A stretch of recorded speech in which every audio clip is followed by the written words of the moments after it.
시적 표현이란 시의 주제나 화자의 정서를 형상화하는 데 기여하는 일체의 표현을 말합니다. 시를 읽는다는 것은 시인이 무엇을 어떻게 표현했는가를 파악하는 것입니다. 여러분이 공부한 시의 주제의 시어의 의미는 이 중에서 무엇을 표현했는가에 대한 것이었다면 시적 표현은 어떻게에 대한 것이라 할 수 있습니다. 시적 표현의 종류에는 비유, 상징, 역설, 반어, 대구, 설의 영탄, 도치, 열거, 점층법 등이 있습니다. 이외에도 온일이나 시상 전개 방식에 대한 내용도 있지만 이것은 별도로 다룰까 합니다. 한편 시적 표현 방식과 그 기능에 대한 문제는 반드시 출제되는 것이니 잘 익혀두어야 합니다. 시적 표현 방식 첫 번째는 비유입니다. 비유란 원관념과 보조관념 사이의 관계에서 서로 무관한 듯 보이나 잘 살펴보면 유사성이나 공통점이 있도록 표현하는 수사법입니다. 예를 보겠습니다. 마음과 호수. 언뜻 보면 서로 연관성이 없을 것 같습니다. 하지만 호수의 넓고 잔잔한 속성은 추상적인 내 마음의 상태를 잘 표현할 수 있습니다. 즉, 볼 수 없고 만질 수 없는 내 마음의 상태를 구체적인 대상, 즉, 호수라는 대상을 통해 표현할 수 있습니다. 다음 예를 보겠습니다. 사랑과 책인데요. 설명하기 전에 제 개인적인 이야기를 먼저 해드릴까 해요. 서점에 가서 구입할 책을 고르고 있었습니다. 제목도 매력적이고 표지도 참 예뻤습니다. 그래서 그런데 읽을수록 너무 나랑 안 맞는 거예요. 그래서 책장에 꽂아뒀다가 결국엔 이사할 때 버렸습니다. 여러분도 비슷한 경험이 있지 않나요? 이제 예를 살펴보러 갑시다. 사랑과 책, 언뜻 보면 연관성이 전혀 없을 것 같습니다. 하지만 책을 구입할 때처럼 사랑을 찾을 때도 겉만 보고 섣불리 판단하면 낭패를 겪을 수 있을 것 같아요. 잘생겼다고 모든 게 용서되는 건 아니잖아요. 이런 것이 비유법입니다. 즉, 겉으로 보기에 아무런 연관이 없는 것 같지만 잘 살펴보면 유사성이 마련되도록 표현하는 방법입니다. 이런 비유의 종류에는 직유, 은유, 의인, 화류법 등이 있습니다.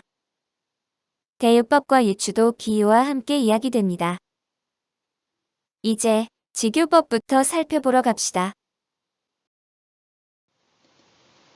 이제 비유법 중 직유법에 대해 알아보겠습니다. 설명을 보면 영어로 like, 우리말로 처럼 뜻이 같은 말을 사용하여 원관념을 보조관념에 직접 연결시키는 비유법을 직유법이라고 합니다. 예시를 보겠습니다.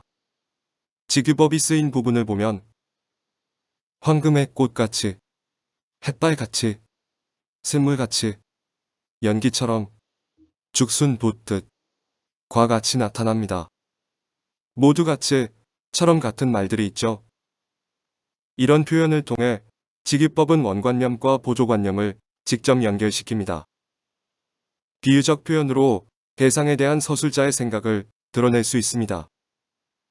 소설 영역에서 출제되었던 선택지이지만 비유법, 특히 직유법의 기능을 잘 설명해 줍니다.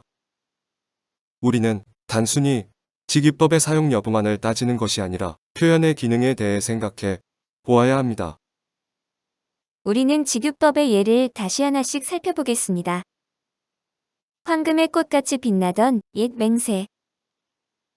무엇이 황금의 꽃같이 빛난다고 했습니까? 옛 맹세가 황금의 꽃과 같다고 했죠.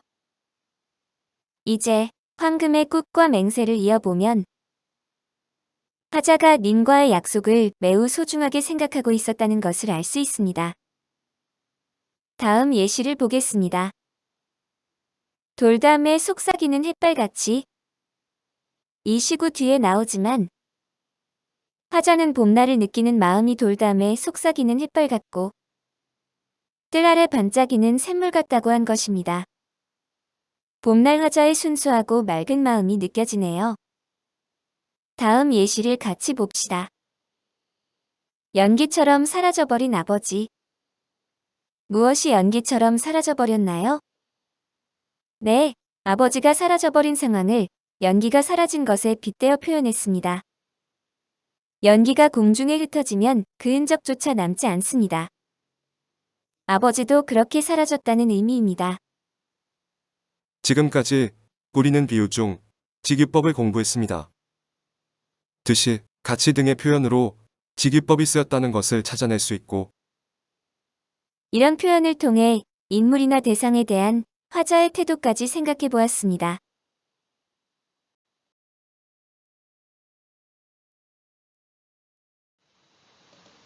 지금부터는 은유법에 대해 살펴보겠습니다. 은유법이란 A is B의 형태로 원관념은 보조관념이다. 처럼 나타납니다. 원관념이 보조관념 뒤에 숨어버리는 것이죠. 예시를 보면 내 마음이라는 원관념이 호수라는 보조관념에 숨어버렸습니다. 이제 내 마음은 호수인 겁니다. 그러니 이 말을 듣는 상대, 즉 청자가 노를 저어 올 수 있는 것이죠. 그럼 이 표현의 의미는 무엇일까요? 호수의 다양한 이미지 중 어떤 점이 화자의 마음과 동일한 의미일까요? 시적 상황, 맥락을 보아야 합니다.